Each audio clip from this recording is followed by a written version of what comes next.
ہے بدعت کسے کہتے ہیں؟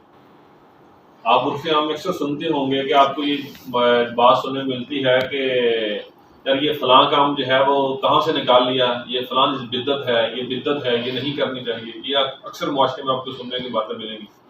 بدعت ہے کیا؟ کوئی بھی نئی چیز، نیا کام جو ہے وہ کرنا بدعت کہلاتا ہے. اور بدعت جو ہے وہ پھر آگے اس کی اقسام بھی آتی ہیں. ویسے تو پہلے تھوڑا سا یہ بات سمجھ لیں کہ سرکار صلی اللہ علیہ وسلم کا فرمان بھی ہے کل بدعت ضلالہ، کہ ہر بدعت جو ہے وہ گمراہی ہے، اور جو ہے وہ ہر گمراہی جو ہے وہ انسان کو جہنم کی طرف لے جانے والی ہے. تو کوئی بھی اپنی طرف سے جو ہے وہ دین کے اندر کوئی چیزیں نکال لینا، چیزیں بنا لینا، یہ بدعت کہلاتا ہے.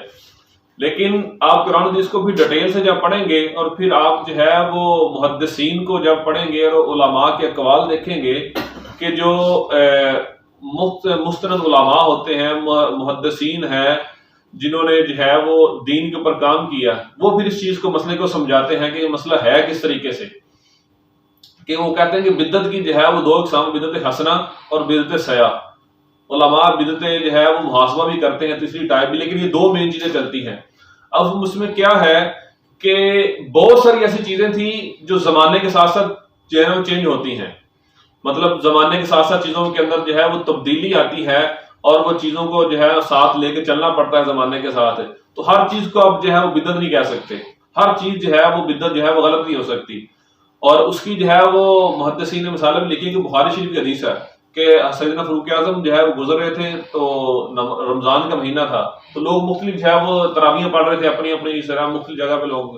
تو انہوں نے فرمایا کہ کیا اگر اچھا ہو اگر انہیں ایک امام کے پیچھے کھڑا کر دیا جائے تو سرکار فاروق اعظم نے جو ہے وہ ایک امام منتخب کیا کہ ایک امام تراویحیں پڑھائے گا اور باقی جو ہے وہ پیچھے مقتدی جو ہے وہ تراویحیں پڑھیں گے. تو جب دوبارہ گزرے تو اسی طریقے سے بڑے اچھے طریقے سے منظم انداز کے اندر تراویحیں ہو رہی تھی، تو لوگ جو ہے وہ تراویح پڑھ رہے تھے. آپ نے فرمایا نعم البدعۃ ھذہ، یہ الفاظ ہیں حدیث کے، فرمایا نعم البدعۃ ھذہ، یہ کتنی اچھی بدعت ہے. اس کا مطلب کیا ہے؟ حدیث ثابت ہوا کہ بدعت اچھی بھی ہوتی ہے، ہر کام جو ہے وہ بدعت بری نہیں ہوتی. تو یہ جو ہے وہ اچھی بدعت کا رواج دیا گیا.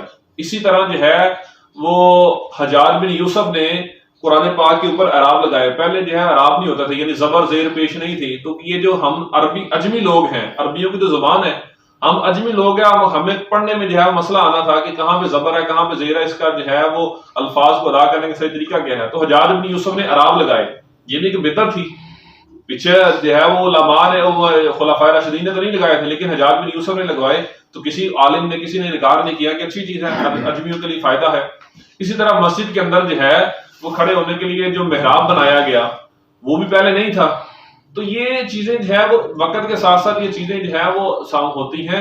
ہمیشہ یہ بات یاد رکھیے گا کہ جو چیز قرآن و حدیث کے شریعت کے مطابق ہو، شریعت کی مخالفت نہ کرتی ہو، اور جو ہے وہ اس کے مطابق سارا چلیں اور لوگ اس پہ عمل کریں گے، وہ بدعت حسنہ ہے، وہ اچھی چیز ہے. سرکار نے فرمایا کہ جو دین کے اندر اچھا کام راج کرے، جتنے لوگ اس پہ عمل کریں گے اس کو بھی اس کا ثواب ملتا رہے گا، جس نے اچھا کام جو ہے وہ شریعت کے اندر کیا. اور وہ چیز جو شریعت کی مخالفت کرتی ہو، جو قرآن حدیث کے مطابق نہ ہو، جس کی اصل حقیقت جڑ کوئی پیچھے ملتی نہ ہو، تو وہ بدعت جو ہے وہ سایہ کہلاتی ہے اور وہ غلط ہے. وہ بدعت جو ہے وہ آپ کو جہنم میں لے کے جائے گی. لیکن کوئی اچھا کام جس سے امت مسلمان کا، مخلوق خدا کا فائدہ ہو، جو دین کے مطابق ہو، شریعت کے مطابق ہو. یہ ٹائم بڑا شارٹ ہے، ورنہ اس پہ سینکڑوں مثال دی جاتی ہے کہ بہت سی چیزیں ہیں جو پہلے نہیں تھی لیکن شریعت کے جو ہے وہ ٹکراتی نہیں ہے، آج ان کا فائدہ ہو رہا ہے، وہ بدعت حسنہ ہے. بہت ساری چیزیں ہیں.